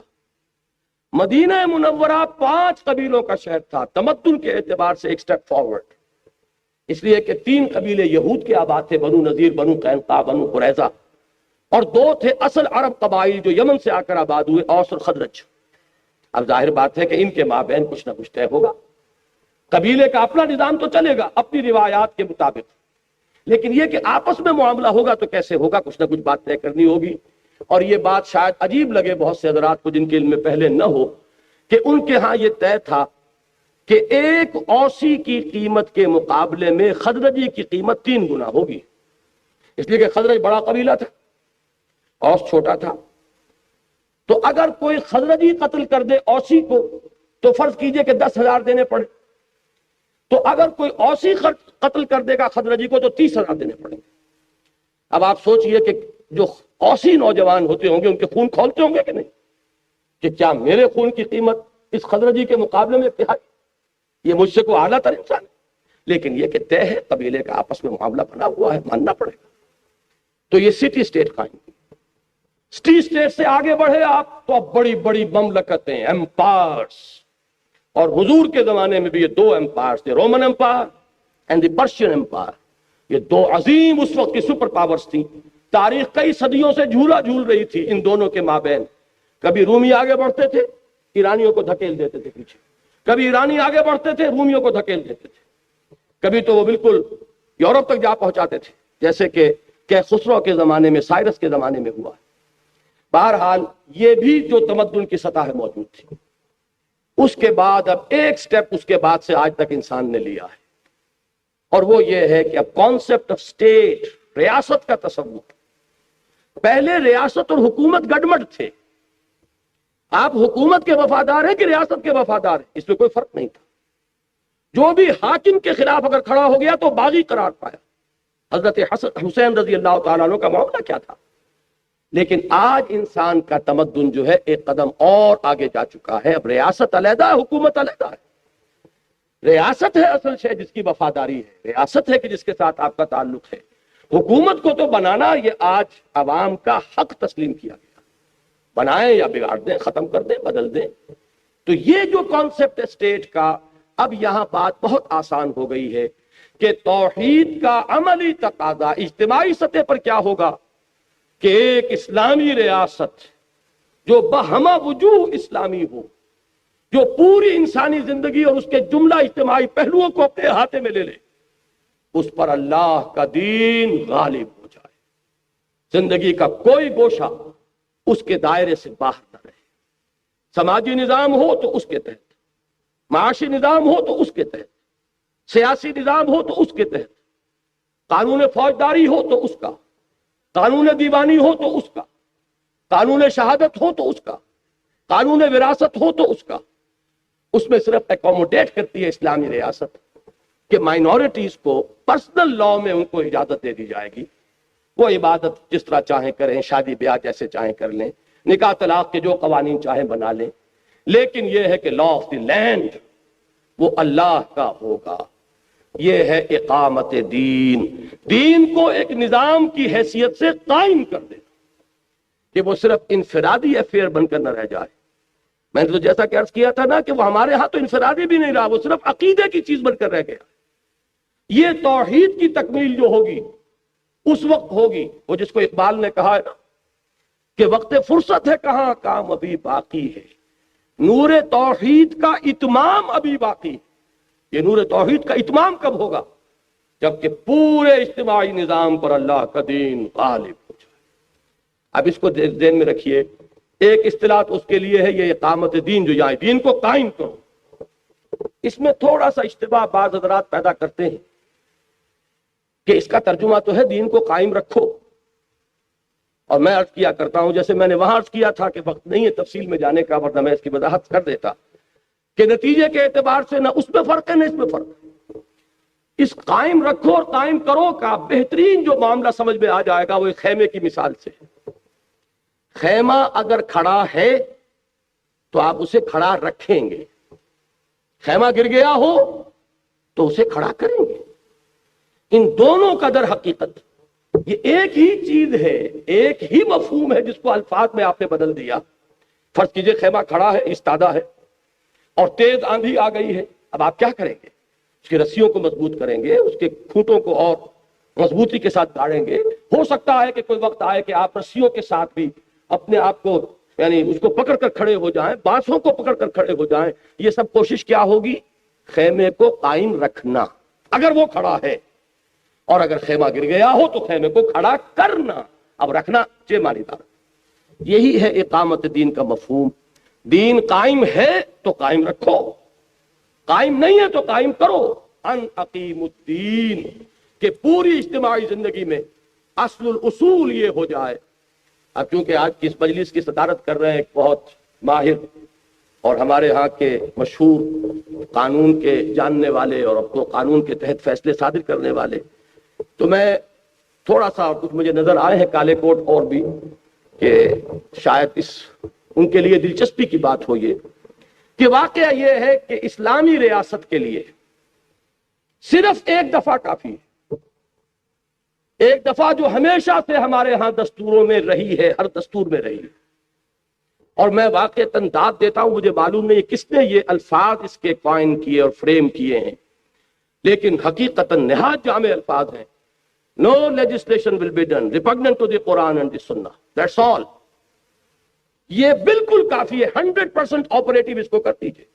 اس میں سے ایک چیز کو بھی مستثنا رکھا تو سب کی نفی ہو جائے، وہ ہو جائے گا وہ آیہ مبارکہ افتؤمنون ببعض الکتاب وتکفرون ببعض فما جزاء من يفعل ذلك منكم الا خزي في الحياة الدنيا ويوم القيامة يردون الى اشد العذاب وما الله بغافل عما تعملون۔ کیا تم ہماری کتاب اور شریعت کے ایک حصے کو مانتے اور ایک کو نہیں مانتے؟ تو جو کوئی بھی تم میں سے یہ روش اختیار کرے گا اس کی سزا اس کے سوا اور کچھ نہیں ہے کہ اسے دنیا میں ذلیل و خوار کر دیا جائے اور قیامت کے دن شدید ترین عذاب میں جھونک دیا جائے۔ اور کان کھول کر سن لو کہ اللہ غافل نہیں ہے اس سے کہ جو کچھ تم کر رہے ہو، تمہارے ظاہر کو نہیں دیکھے گا، وہ تمہارے ایک ایک عمل سے واقف ہے۔ وَمَا اللَّهُ بِغَافِلٍ عَمَّا تَعْمَلُونَ۔ تو اگر ایک چیز کو بھی مستثنا کر دیا، مالیاتی معاملات مستثنا، آئلی قانون مستثنا، ہر شے کی نفی ہو گئی۔ آپ بڑی سے بڑی کورٹ بنا کر بٹھا دیجئے، بڑے سے بڑے علماء کو بٹھا دیجئے، اگر آپ نے شریعت کورٹ بنائی ہے، اگر آپ نے ایک پہلو سے بھی ان کے ہاتھ باندھ دیے تو کل کی نفی ہے۔ یہاں تو کل چاہیے، مخلصین لہ الدین، جیسے ایک فرد چاہے وہ کتنی ہی نمازیں پڑھ رہا ہو، روزے رکھ رہا ہو، اگر اس نے اللہ کی حرام کی ہوئی کسی شے کو اپنے لیے حلال ٹھہرا لیا، اس نے اپنی ہر شے کی نفی کر دی۔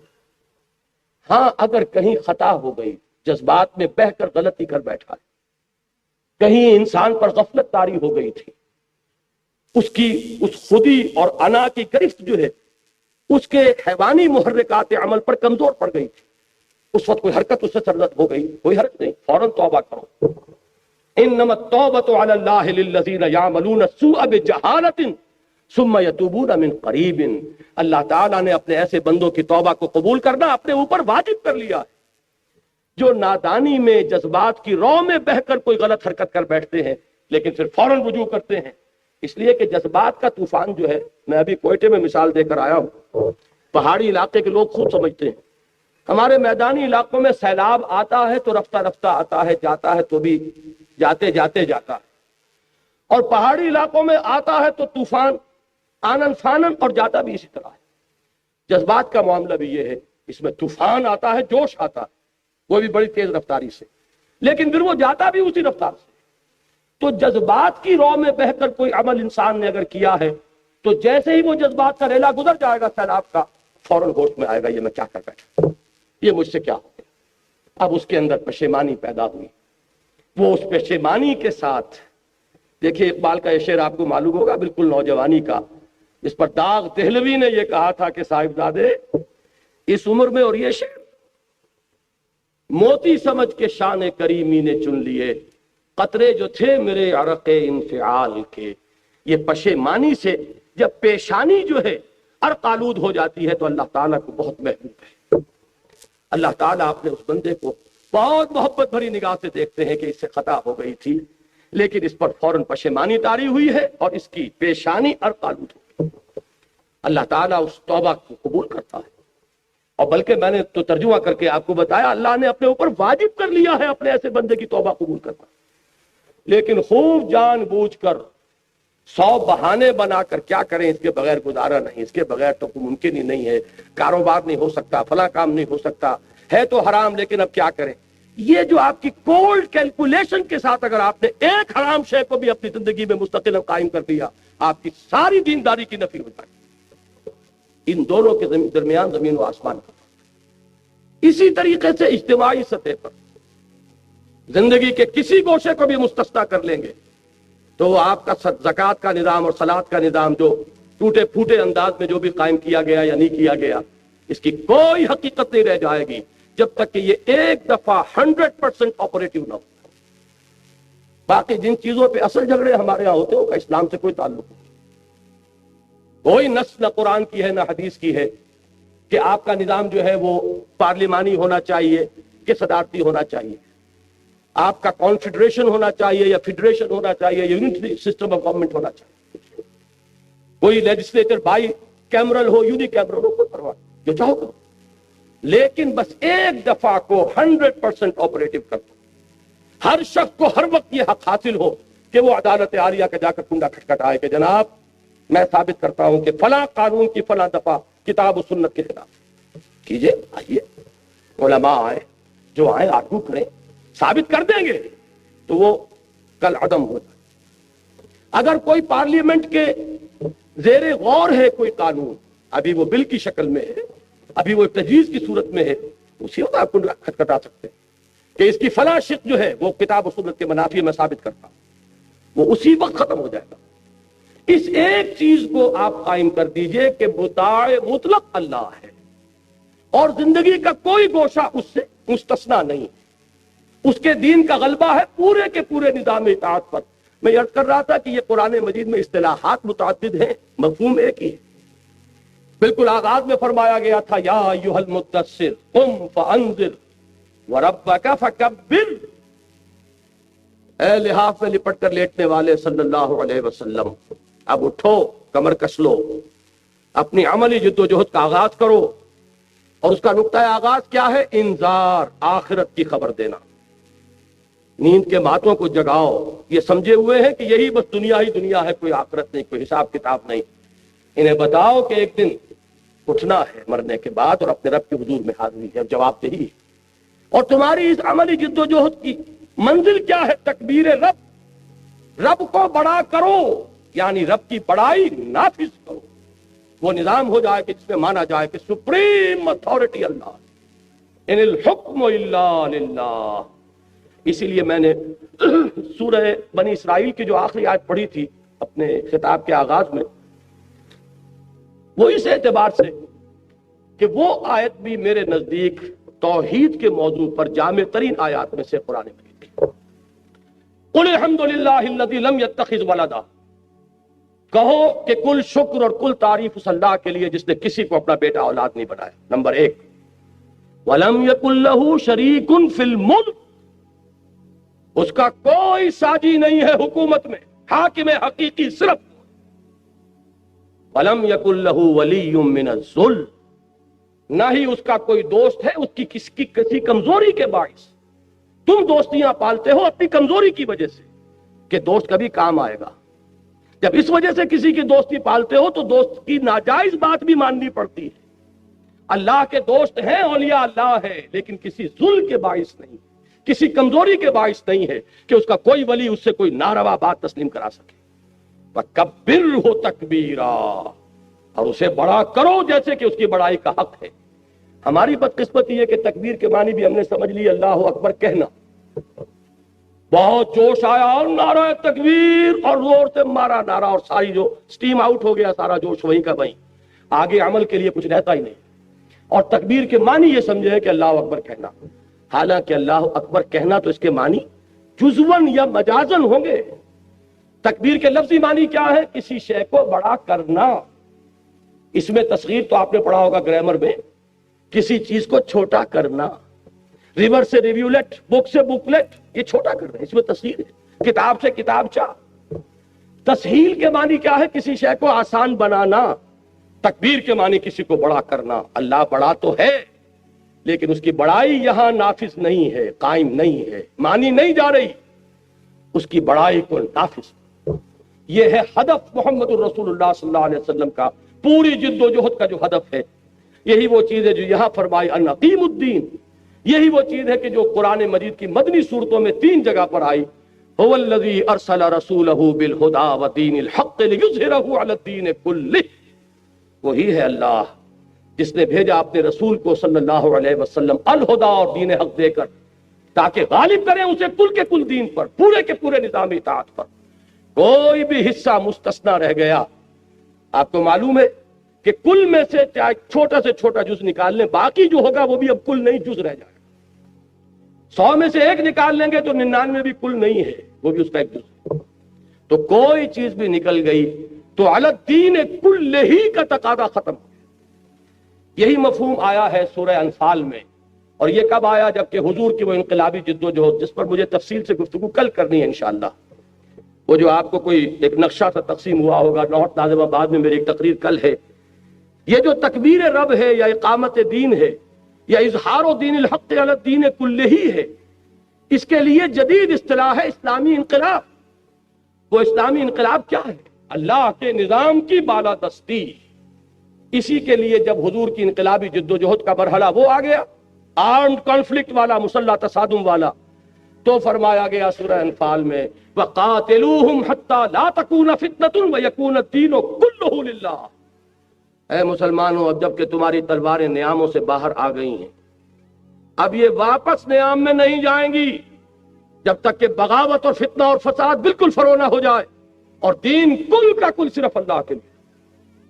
یہ کل کے لفظ پر غور کیجئے. آپ نے اگر کچھ اجزاء کو سمیٹ کر اور سمجھا ہوا ہے کہ آپ نے دین کو سینے سے لگا رکھا ہے تو یہی ہے اصل میں مغالطہ، یہی ہے سنویت، یہی ہے تسلیس. کہیں دین انسان کے نظام زندگی کو 3 حصوں میں تقسیم کر دیا گیا. اسلام ہمارا دین ہے، بلکہ دین کے بجائے وہاں لفظ مذہب ہونا چاہیے تھا. اور جمہوریت ہماری سیاست ہے اور سوشلزم ہماری وہ معاشیت کہا کرتے تھے معیشت کی بجائے. بہرحال یہ تسلیس ہے. اور جو سیکولرزم ہے یہ سنویت ہے کہ ایک ہمارا اجتماعی نظام ہے، اس کا مذہب سے کوئی تعلق نہیں، مذہب کا تعلق جو ہے وہ نماز روزے پرسنل لا سے ہے. یہ سنویت ہے. توحید کیا ہے؟ کہ پوری انسانی زندگی ایک وحدت، ایک ایسی وحدت کہ جس کا کوئی حصہ بھی اس سے منفک نہ ہونے پائے. این آرگینک ہول، حیاتیاتی وحدت. ایک ان آرگینک ہوتا ہے معاملہ. اگر آپ کا لوہا پڑا ہوا 10 من، آپ نے اس میں سے 2 من ادھر کر دیا، 8 من ادھر کر دیا. لیکن ہاتھی کا جو آرگینک ہول ہے وہ اگر 50 من کا ہے تو اس کو 20-20 من کے 2 حصوں میں کرو گے تو وہ ختم ہوتا ہے. یہ جو حیاتیاتی وحدت ہے، آرگینک ہول، اسلام ایک نظام زندگی کی حیثیت سے ایک آرگینک ہول ہے. اب میں یہ کل عرض کرنے والا ہوں اصل میں کہ اسلامی نظام جسے ہم کہتے ہیں اجتماعی نظام، وہ بھی در حقیقت اسی نقطۂ توحید کی شرحیں ہیں. یہ سب کیا ہے؟ فقط ایک نقطۂ ایمان کی تفسیریں. اسلام کا معاشی نظام، اس کی اصل اصول توحید. اسلام کا سیاسی نظام، اس کا اصل اصول توحید. اسلام کا سماجی نظام، اس کا اصل اصول توحید. لیکن وہ میری اس وقت کی گفتگو سے باہر ہے. بہرحال عملی تقاضا جان لیجئے. توحید، عقیدہ توحید کا عملی تقاضا اجتماعی سطح پر یہ ہے کہ اس نظام کو قائم کرنے کی جد و جہد کیجئے، اس کے لیے تن من دھن لگا دیجئے. یہی ہے جسے جہاد فی سبیل اللہ کہا گیا ہے اس آیت میں کہ قل ان کان آباؤکم وابناؤکم واخوانکم وازواجکم وعشیرتکم واموال اقترفتموها وتجارۃ تخشون کسادها ومساکن ترضونها احب الیکم من اللہ ورسولہ وجہاد فی سبیلہ فتربصوا حتی یاتی اللہ بامرہ واللہ لا یہدی القوم الفاسقین. تو یہ جہاد فی سبیلہ ہی کیا ہے؟ اب اس کو میں علامہ اقبال کے الفاظ میں اگر آپ کے سامنے بیان کروں، اس قدر خوبصورت اشعار ہیں یہ. جب پہلی مرتبہ میں نے پڑھے تو دنگ رہ گیا کہ ایک شخص کی عظمت، اس کے فکر کی بلندی کا کوئی تصور. اقبال نے جو کہا تھا غالب کے بارے میں کہ فکر انسان پر تیری ہستی سے یہ روشن ہوا ہے پرے مرغ تخیل کی رسائی تا کجا. تو میں سمجھتا ہوں کہ غالب کے بارے میں تو خیر انہوں نے کہا اور میں اس پہ کوئی تنقید نہیں کرتا. میں سمجھتا ہوں کہ کچھ احتراماً ادباً کہا ہے. حقیقتاً یہ شعر اگر راست آتا ہے تو خود علامہ اقبال پر. فکر کی اس بلندی کو دیکھیے. مقام بندگی دیگر، مقام عاشقی دیگر. ذرا نوٹ کیجئے، یہ بندگی، یہ میں نے عرض کیا تھا کہ یہ پہلا تقاضا ہے عملی انفرادی سطح پر، اللہ کا بندہ بن جانا ہمتاً اس کی اطاعت کو خالص کرتے. مقام بندگی دیگر، یہ بھی ابھی پہلا مقام ہے، اور یہ مقام تو وہ ہے کہ جس پر پورے اتر رہے فرشتے. مقام بندگی دیگر، مقام عاشقی دیگر. ز نوری سجدہ می خواہی، ز خاکی بے شدا خواہی. یہ نوری جو ہے فرشتہ، اس سے تجھے سجدہ چاہیے. وَنُسَبِّحُ وَنُقَدِّسُ لَكَ نَحْنُ نُسَبِّحُ بِحَمْدِكَ وَنُقَدِّسُ لَكَ. یہ تو ان کی شان ہے ہی ہے، اللہ کے ہر حکم کی تعمیل کر رہے ہیں. لیکن اس سے آگے اس سے تقاضا کچھ نہیں ہے. اس خاکی انسان سے اللہ تیرا تقاضا اس سے بھی کہیں زیادہ ہے. ز نوری سجدہ می خواہی، ز خاکی بے شدا خواہی. چنا خدرا نگہداری کے بائیں بے نیازی ہا، شہادت پر وجود خود ز خون دوستاں. تو چاہتا کیا ہے؟ تیرے چاہنے والے اپنے خون کی سرخی سے تیری توحید کے نظام کو قائم کریں، تیرا نظام دنیا میں برپا کریں، اپنی گردنیں کٹوائیں. ان اللہ یحب الذین یقاتلون فی سبیلہ صفا کانہم بنیان مرصوص. اللہ کو تو محبت اپنے ان بندوں سے ہے جو اس کی راہ میں جنگ کرتے ہیں صفے باندھ کر، گویا کہ سیسا پلائی ہوئی دیوار ہے. یہ مقام عاشقی ہے. کیوں ہے؟ ذرا سمجھ لیجئے اس کو بھی. اس کو ایک حدیث کے حوالے سے بہت خوبصورتی سے سمجھا جا سکتا ہے. حضور فرماتے ہیں، یہ ویسے تو بہقی کی روایت ہے، لیکن مولانا اشرف علی تھانوی رحمۃ اللہ علیہ نے جو خطبات جمعہ مرتب کیے ان میں بھی یہ حدیث انہوں نے شامل کی. اوحى اللہ عز وجل الى جبرائیل علیہ الصلوۃ والسلام ان اقلب مدینۃ کذا وکذا باہلھا. اللہ تعالیٰ نے حضرت جبرائیل کو حکم دیا کہ فلاں فلاں بستیوں کو اس کے رہنے والوں سمیت الٹ دو، تل پٹ کر دو. جیسے عذاب قوم لوط پر آیا یا کسی اور قوم پر آیا، اس طرح کے عذاب کی کا حکم، عذاب استیصال، عذاب ہلاکت. قال فقال، حضور فرماتے ہیں کہ اس پر حضرت جبرائیل نے عرض کیا بارگاہ خداوندی میں، ان فیہا عبدک فلانا لم یعصک طرفۃ عین. پروردگار اس بستی کو الٹ دو، درا حالے کہ اس میں تو تیرا وہ بندہ بھی ہے، فلاں بندہ جس نے کبھی پلک جھپکنے جتنی دیر بھی معصیت میں بسر نہیں کی. اب مقام بندگی پر با تمام و کمال متمکن ہونے کا اس سے آگے کوئی مقام ہے، کوئی مرتبہ ہے؟ ایک شخص اتنا زاہد، اتنا عابد، اتنا اطاعت شعار، اتنا فرما بردار کہ گواہی دینے والے کون ہیں؟ جبرائیل. کہاں دے رہے ہیں؟ بارگاہ خداوندی میں، جہاں ابو جہل بھی جھوٹ نہیں بول سکے گا. وقال صوابا، وہاں اور یہاں جبرائیل ہیں.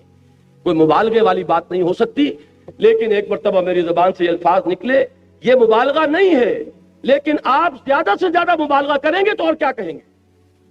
آپ سوچئے، اس سے آگے کہنے کے لیے کچھ ہے؟ لم یعصک طرفۃ عین. پروردگار اس نے تو تیری کبھی معصیت میں پلک جھپکنے جتنی مدت بھی بسر نہیں کی، اس کو بھی ہلاک کر دوں.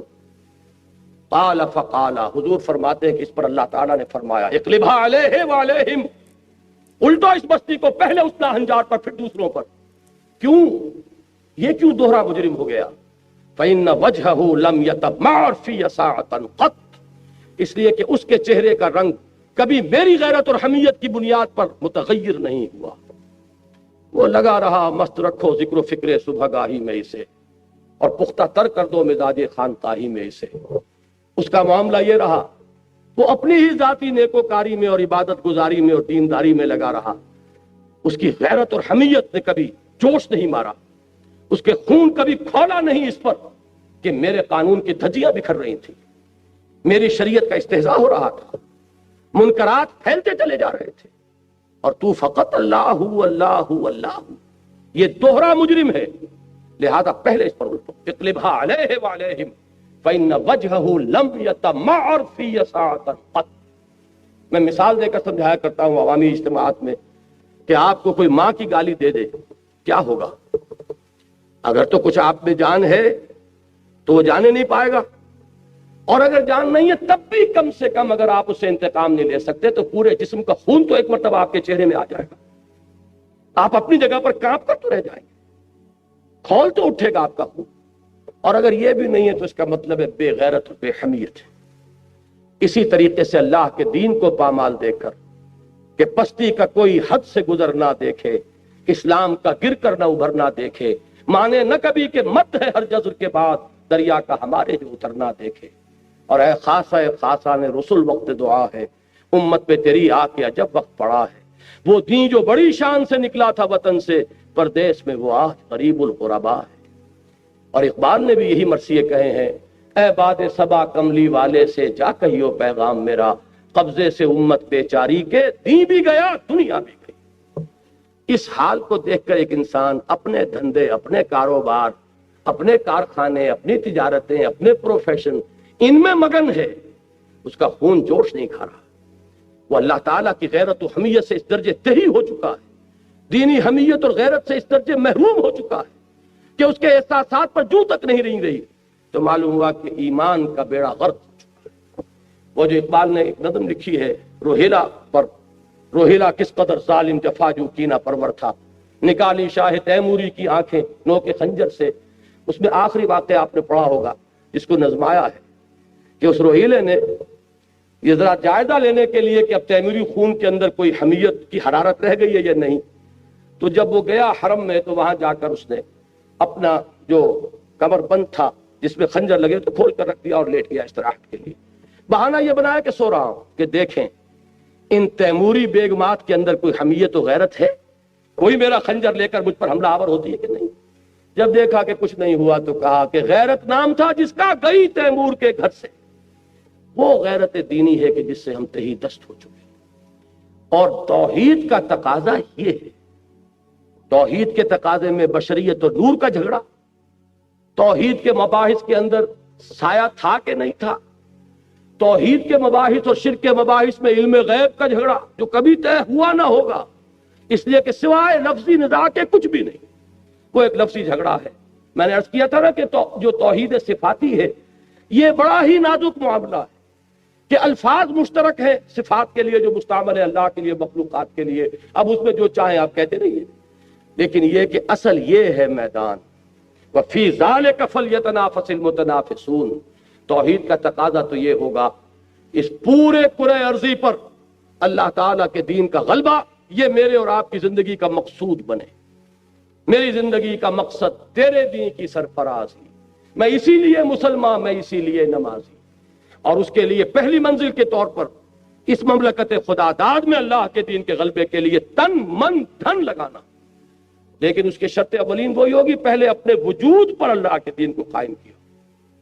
اگر اپنے اس چھوٹے سے وجود پر اللہ کے دین کو قائم نہیں کر سکتے تو کوئی حق نہیں پہنچتا اسلام کا نام بھی اپنی زبان سے لینے کا۔ لیکن یہ ہے کہ اگر اس تدریج سے چلیں گے تو توحید کا عملی تقاضا انفرادی سطح پر پورا کیجئے، اور پھر توحید کا عملی تقاضا اجتماعی سطح پر پورا کرنے کے لیے کمر بستہ ہو جائیں گے۔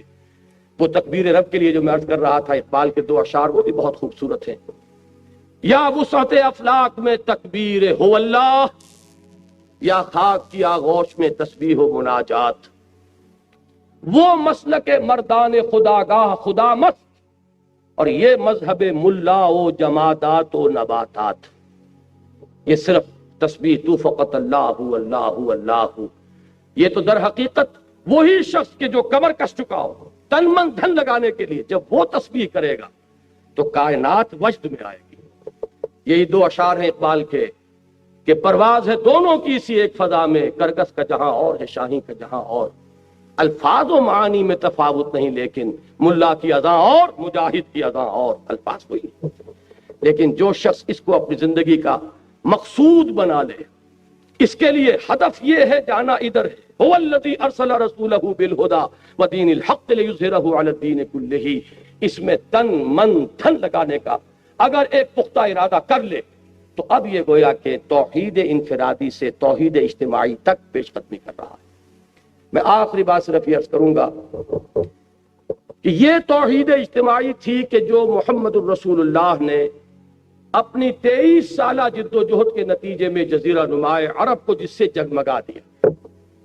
صرف عقیدے کی توحید نہیں تھی، عقیدے میں توحید، علم میں توحید، نظریے میں توحید، فکر میں توحید، انفرادی سطح پر توحید اور اجتماعی سطح پر توحید.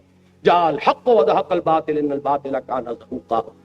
لیکن یہ جان لیجئے اس توحید کی تکمیل اس وقت ہوگی.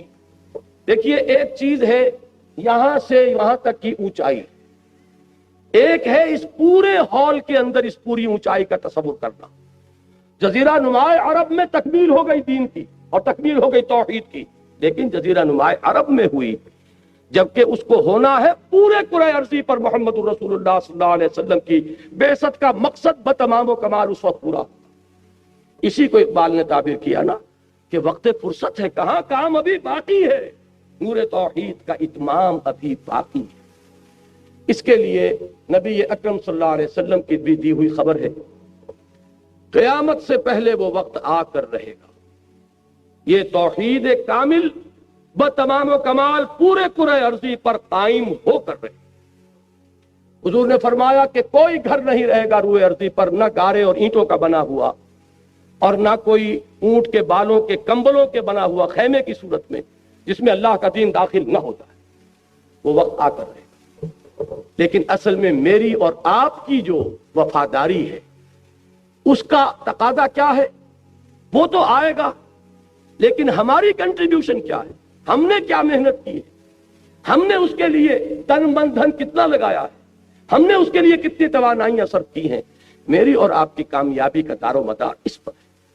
آ کر تو وہ رہے گا. اور میں آج آپ کو چند اشعار سنانا چاہتا ہوں اپنی اس گفتگو کے آخر میں، جو خبر کے نبی اکرم صلی اللہ علیہ وسلم نے دی، جس کا ذکر شاہ ولی اللہ دہلوی رحمۃ اللہ علیہ نے کیا ہے ازالۃ الخفا خلافت الخلفاء میں، کہ وہ وقت آ کر رہے گا. اور یہ آیا مبارکہ هو الذی ارسل رسولہ بالہدی ودین الحق لیظہرہ علی الدین کلہ، بتمام و کمال اس وقت ظہور پذیر ہوگی جبکہ پورے کرۂ ارضی پر اللہ کا دین اسی طرح غالب ہو جائے جیسے کہ محمد الرسول اللہ صلی اللہ علیہ وسلم نے بنفس نفیس جزیرہ نمائے عرب پر غالب کر دیا. تو وہ وقت آ کر رہے گا. مجھے کچھ اندازہ ہوتا ہے اسی وقت کی پیشین گوئی کی ہے علامہ اقبال نے. یہ اشعار میں آپ کو سنا رہا ہوں بانگے درا کے. آسماں ہوگا سحر کے نور سے آئینہ پوش، اور ظلمت رات کی سیما پا ہو جائے گی. اس قدر ہوگی ترنم آفری باد بہار، نکھتے خوابیدہ غنچے کی نوا ہو جائے گی. آ ملیں گے سینہ چاکانے چمن سے سینہ چاک، بزم گل کی ہم نفس باد صبا ہو جائے گی. شبنم افشانی میری پیدا کرے گی سوز و ساز، اس چمن کی ہر کلی درداشنا ہو جائے گی. پھر دلوں کو یاد آ جائے گا پیغام سجود. یہ ہے وہ توحید کا عملی تقاضا انفرادی سطح پر. پھر دلوں کو یاد آ جائے گا پیغام سجود، پھر جبیں خاک حرم سے آشنا ہو جائے گی. آنکھ جو کچھ دیکھتی ہے لب پہ آ سکتا نہیں، محو حیرت ہوں کہ دنیا کیا سے کیا ہو جائے گی. شب گریزاں ہوگی آخر جلوہ خورشید سے، یہ چمن معمور ہوگا نغمہ توحید سے. وہ نغمہ توحید ہے وَيَكُونَ الدِّينُ كُلُّهُ لِلَّهِ. جب یہ ترانہ اس کائنات کے ایک ایک ذرے ادا ہو رہا ہوگا، جبکہ یہ پورا اجتماعی نظام انسانی زندگی کا پورے کرۂ ارضی پر اللہ کے دین کے تابع ہو چکا ہوگا. اب رہ گئی یہ بات کہ اگر یہ مقصد ہم بنا لیں تو کریں کیا اور کیسے. یہ میری کل کی گفتگو کا موضوع ہے. جن حضرات کو اس سے دلچسپی ہو وہاں بھی آنے کی تکلیف گوارا کریں. میں فاران کلب کا بھی ممنون ہوں تہہ دل سے کہ انہوں نے مجھے یہ موقع فراہم کیا کہ میں آپ حضرات سے ہم کلام ہو سکا، اور آپ سب حضرات کا بھی شکریہ ادا کرتا ہوں کہ آپ نے پورے صبر اور سکون کے ساتھ میری گفتگو کو سنا ہے. اللہ تعالیٰ اسے میرے لیے بھی مفید بنائے، آپ کے لیے بھی مفید بنائے. یہ صرف ایک کان سے سن کر دوسرے کان سے نکال دینے والی بات نہ ہو، بلکہ اس پر غور تو کریں، سوچیں تو صحیح. یہ ہے وہ توحید کہ زندہ قوت تھی زمانے میں یہ توحید کبھی، اور اب کیا ہے فقط ایک مسئلہ علم کلام. اقول قولی ھذا واستغفر اللہ لی ولکم ولسائر المسلمین والمسلمات.